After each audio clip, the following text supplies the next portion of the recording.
Hello, today I'm in Honda Civic. In this video I will show you how to change door lock mode. In the beginning let's press menu button on the steering wheel and take a look at the screen display. Enter customized setup, go to door lock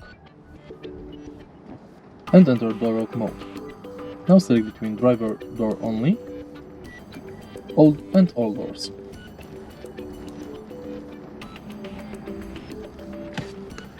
And that's it. If you find this video helpful, please leave a like, comment and subscribe.